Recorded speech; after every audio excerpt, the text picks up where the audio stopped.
a lovely Tuesday afternoon. Today, the 16th of July 2024, and the program is Nigeria Now, the program where we keep you updated with some of the happenings in the country. We tend to look at what is really, trending presently, and then we bring it to the show and then we tackle it, table it, and see where we can provide some recommendation which we feel is very important for the government to take it. I am Stella Elisha Dasha, and I will be doing the program with Rachel Tazi. Good afternoon, Afternoon, Rachel. Sarah. All right, before we go into some of the matters for the day, we'd just like to bring to your notice the fact that NACO have released the 2024 Unity School examination results.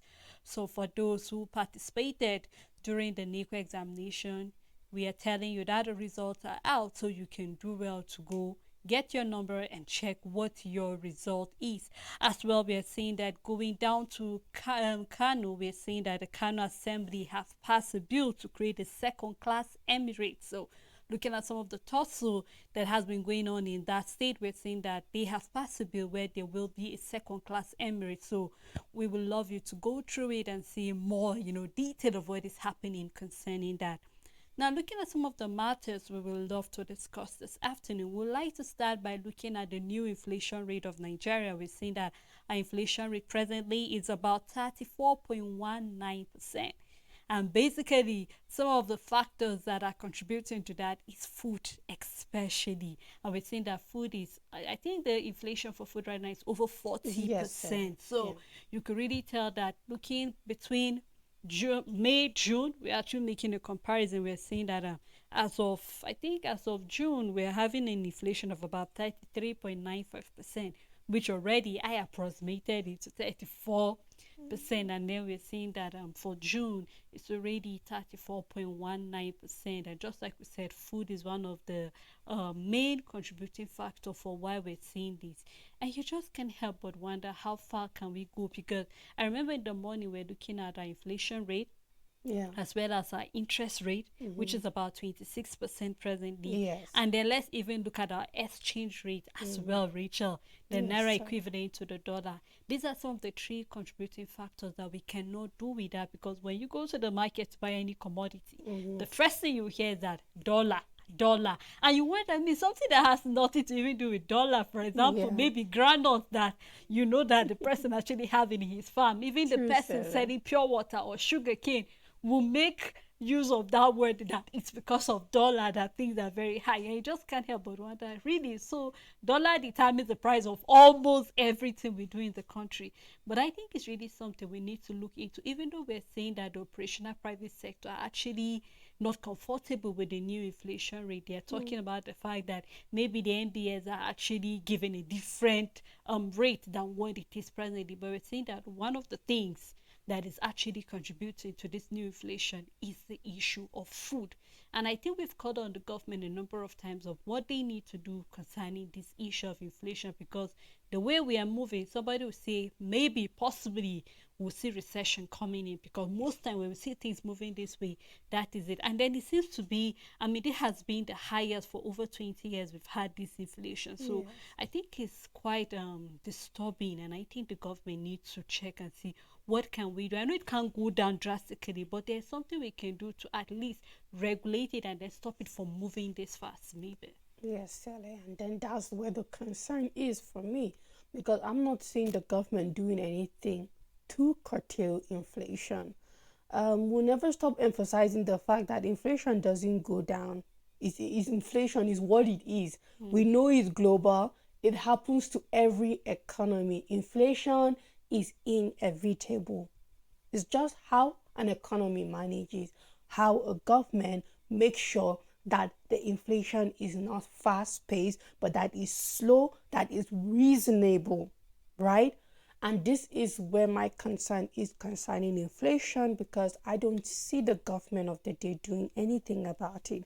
We've not even seen the past government. I'm yet to see any government doing anything about inflation to slower it.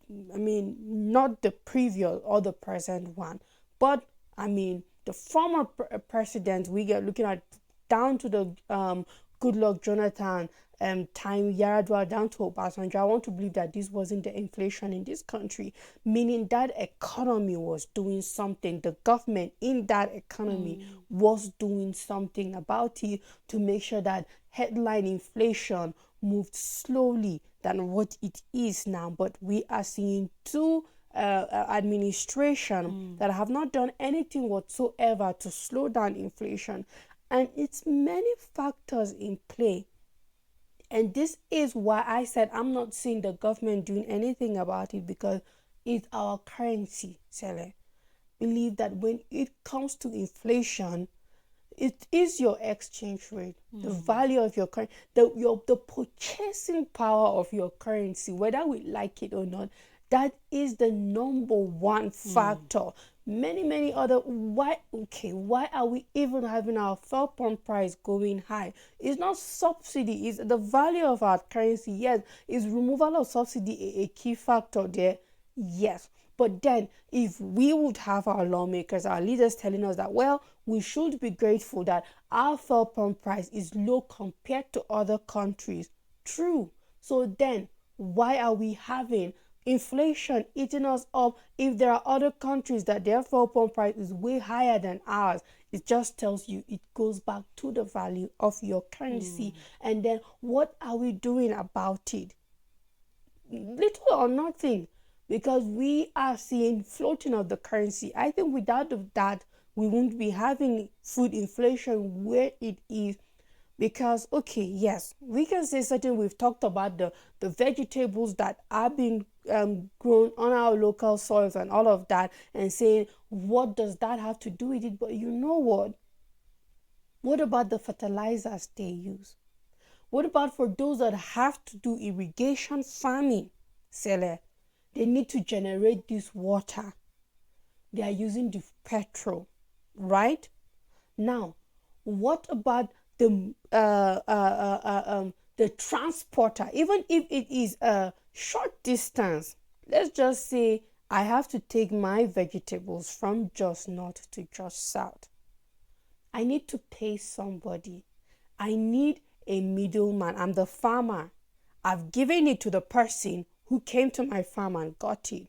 I might have given it in a cheap amount at an affordable rate. Now, this other person has to do with the person taking it to the market, now having to go and sell it to the sellers now that would be to, that is, the retailers and all of that. When you look at the chain, yes, there is exploitation, no doubt, Sele. But when you look at the chain of distribution, we can't help but tell that, you know what, yes, it might be spinach, it might look simple, but it's still going to cost someone something, and for that reason, it's still going to be high, whether we like it or not. It's production we didn't ask for, Sele. What about the fertilizers? Are we producing it? No, we are importing it still. We have to look at all of those things. Our seedlings also, are we completely having the monopoly of it? For some grains, yes, but not for every. And then we can talk about the few, in my opinion, grains that but do we solely depend only on what we grow here? For rice, no, we import it. Even maize, we import maize, soybeans and all of that, we import them into the country. Even groundnut, we don't have the monopoly of it. As regarding our own consumption, we can go to groundnut oil, palm oil, we still import them into the country and all of that. So what can we really look at and say we are independent, that the exchange value of our currency cannot affect? There's virtually nothing out there. And when we do this analysis and we talk, the government, I believe, I keep saying, have more access to resources than us, know very well what are the things that they need to invest into that will make this inflation be minimum, be bearable, and shouldn't grow as fast as it is. Until we get to that point, I'm afraid we are going to keep seeing our inflation surging as high as it is, and we'll just find ourselves in a situation where we are literally eating our money with our mouth. Well, it's so sad, Rachel, when we look at the reality of things here, we might just live in denial, saying the fact that, you know what, no, we're producing some of these things, but just like you rightly stated, some of the things that you feel, I mean, where's Gombe? We can get beans from there. We can get granules from there. You can just look at some of our northern countries and say, you know what, we can get out of these things. Okay, you need vegetables. You can get it from Plateau State. Okay, you need maybe some of this yam. And no wonder some of the states that were being known then as food basket of the nation is no longer food basket of the nation. So just like you rightly stated, I mean, as of January, I think 25 liters of groundnut oil was roughly maybe 48, 50,000. Right now, Richard, I really cannot tell. I think the price is going as high as almost getting to 70,000 if we are not careful. So just like you rightly stated, the government really, really need to intervene.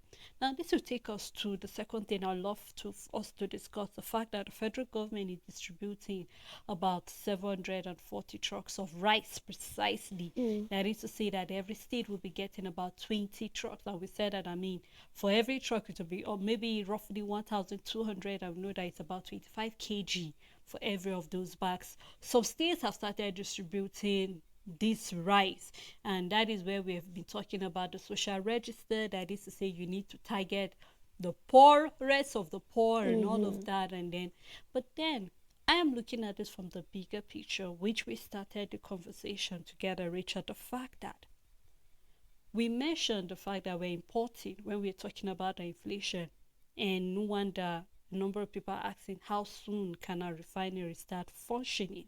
And we saw where Kiari is saying, you know what, for Port Harcourt by August we should have oil, and then for Kaduna we should start refining by December. So hopefully Nigeria should start exporting oil as well, not just the crude oil but the process and all of that. And we've been emphasizing the fact that if we really need to even go into exportation of our goods, then we also need to look at the refined ones.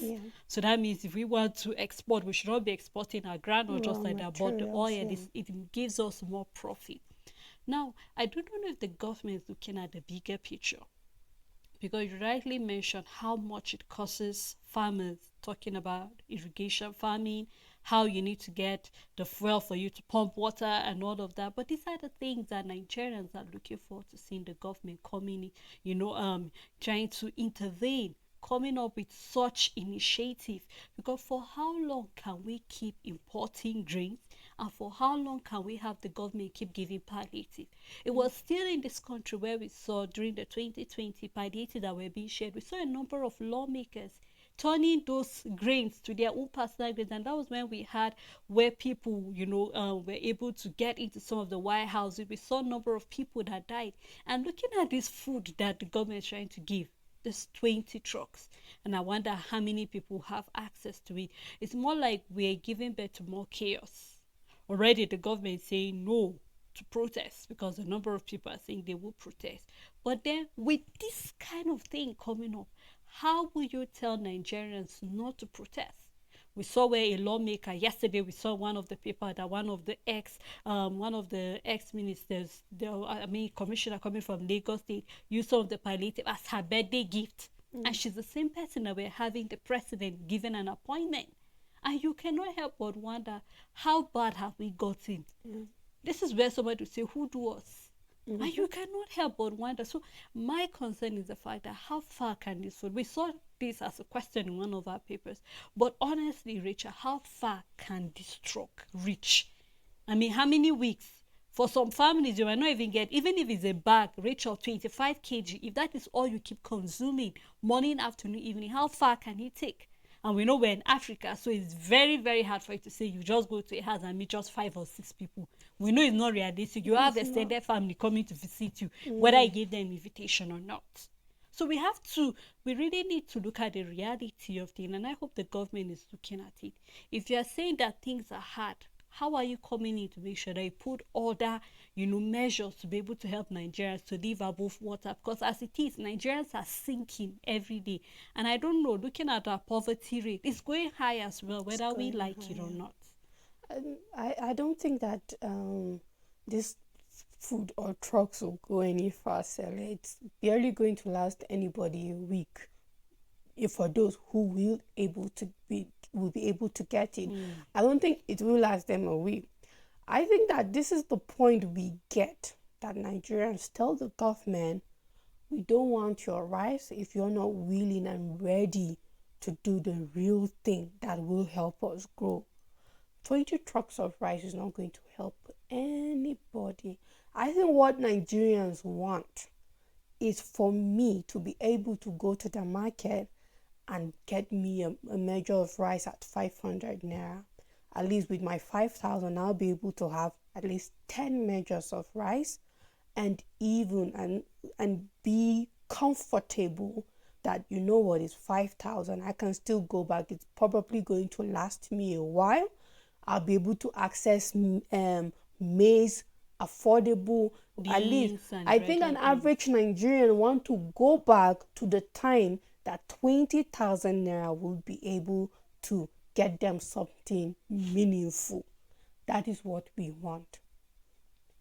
And that is what we should demand. I know it's difficult. We are plenty and we are divided. I think that's one of the reasons we do not have one voice in this country. That's the reason why, while others are trying to make their voice being heard, others are shutting them down. We are plenty, seller. We are populous, and then we are divided. We're very, very divided. Whereas this is a time where we need to stand. It's not a point where we would have people down this side saying the other and people down the other side saying something else. The message will not get to the government. We need to stand together, and it's becoming more difficult by the day because we're very much divided, and because we need to stand and say, we don't want your rice. We don't want you to give us fish. We want you to teach us how to fish. Don't teach us how to fish. Make the environment easy for me to fish. And all of that, I think that that's what an average Nigerian wants, not palliative, because in the end, you see, it won't get to everybody. It's not only the poorest of the poor that are struggling. That is what the government of Nigeria is turning their blind eyes from. That yes, there are people going to sleep hungry, but it's not only them that are struggling. Because there are people that do have food but cannot access health care. There are people who can farm and have the food, but they are not safe. The problem is too many for us to sit down and think that rice is the problem of this country, that giving 20 trucks of grains will help the situation of this country. No, it's that everybody is struggling. So even if you manage to give the poorest of the poor rice, it doesn't change the situation or the hardship for the other person that you think is faring better. Richard, than they the can other give you the person. rice, but how about how to cook it? How about Can you the things access to the make? gas? We saw yesterday the Exactly. price of 12 kg of gas is about 14,500. So until all Nigerians, sell, in my opinion, wakes up True. and tell the government, hold your rice. We are hungry, but let's have one hardship voice, in my opinion, and say, hold your rice. We don't want your rice. We want you to do the things that will make everybody be able to afford rice. And until you get up to that place as a government, you are failing us. I believe so. But as long as we have people who will collect, sorry, but yes, there are people in abject poverty and hunger, and will think, well, if I don't collect, I have children at home who will be hungry. Fine. But still yet, stand. Don't just collect it and be silent. And Let your voice that's the be problem, heard. Richard, Yeah. because I feel that this grain, this rice precisely, is more like a way of buying Nigerians silent to be quiet is- about what it is feels happening. that way. Because that is what it is, the reality of it. If not, Richard, let us have an explanation coming from our government. The reason why they've been toiling with the feelings of Nigerians. I think the first time we heard this palliative was, I think, last year, where they said they gave the state government, in Yes. between the ending of last year, to be able to pay up certain debt. And I don't know how many Nigerians were able to have access to the money or access to the grain. I don't Yeah. know. I'm here in Plateau State, and I We do not haven't know. heard I don't or even know a seen. relative or a friend or a member Yes. of the church that was able to have access to this. So what are we saying? It's more like, when we have politicians going around giving rappers Maggie and money for people to vote them into power, and then finally you are there, and then you don't do anything to make sure that you actually, have the empathy of Nigerians eventually. So just like we said, Nigerians do not want the rice. Nigerians want a way that you can actually have easy access to your farm. Why? Because you are secure to go to your farmland and plant. Yes, we have various places such as the rural development in the state level, trying to see that they have farmers together. You'll be giving maybe some rice and beans that you'll be able to plant. But then, Rich, after having the seedling, how sure is the government going to, or what assurance is the government rather giving us that when you go to your farmland, Rich, you can actually plant and still harvest? It's in this country we're saying that you need to negotiate with bandits to go to your farmland. Yeah. It's either you're paying tax or you're sharing the produce together. So we hope that the government will look in regard to that. And this still takes us to the fact that here we're having the APC warning the North not to go on protest. With issues such as this, will you blame Nigerians when they go on protest? I've seen various governors coming out to say, we are not going on a protest, rather. We are not going for a protest. Now, will you want to silence Nigerians when they're going through pain? And I am seeing this like more like the government is afraid of what is happening in Kenya, because we're seeing that till date Kenyans are still preparing for protest. Unless their voice is heard, they are not ready to be quiet. But just like you said, we do not have one voice in this country, and that is why, it's not bad to protest. It's not. But I think the government is looking at it from the fact that each time we have a protest, hoodlums take over and then all of it. But when the people say they want to protest, it is your responsibility to provide security for them, so that the message will be heard and the government will do what is expected of them. Not for you to come out and warn Nigeria. It is within their right to protest. We saw what ECOWAS was saying, where they actually ruled in favor of Nigerians and asked the government to compensate them.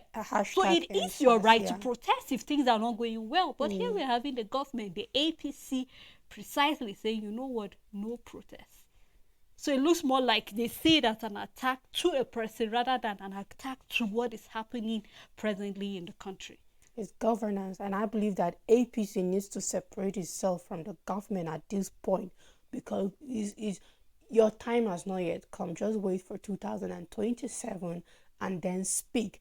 That is how it's supposed to be. But well, we are in Nigeria and there's no such separation, which is quite unfortunate, because now the North is not challenging APC. It is the Bola Ahmed Tinubu's administration, which constitutes, or which is the coming together of everybody. So they are not challenging only the North. They are challenging leaders. They are challenging an office. They are challenging ministerial positions. They are challenging everybody, because we want to believe that the administration is not APC. It is Bola Ahmed Tinubu's administration, as it is now, that is a representation of every Nigerian. That is what government and governance is all about. So when we have North saying, addressing an administration, it is not a party. Well, your party put that administration in power, but it is not you that is the government, as it is, because there need to be separation. But I know I'm just speaking hypothetically, but I don't think that's the situation in Nigeria. That's why when you talk to a government, a party responds, because they are the one in power, and it's not supposed to be that way. It's also a very, we have different parties ruling various states. Exactly. So imagine a protest in Benue, or a protest in Plateau. It's a PDP governor that is on 6. So. Exactly. It's to the government. The party, your role have finished. Now it's time for governance, because it's expected that everybody have been represented in that government. Don't shut anybody up, APC. In my opinion, you don't even have the power to do that. Your jurisdiction stops the moment you have finished campaign and have gotten your flag bearer out there. Nigerians came out and voted for you and have put you in power. Then let governance move. But then we know that there's little or no separation of power in this country. So it feels like we're just talking about what we wish was obtainable, exactly, and what is actually the situation. But either way, I hope that people who want to talk don't get silenced, because the voices need to be heard at the end of the day.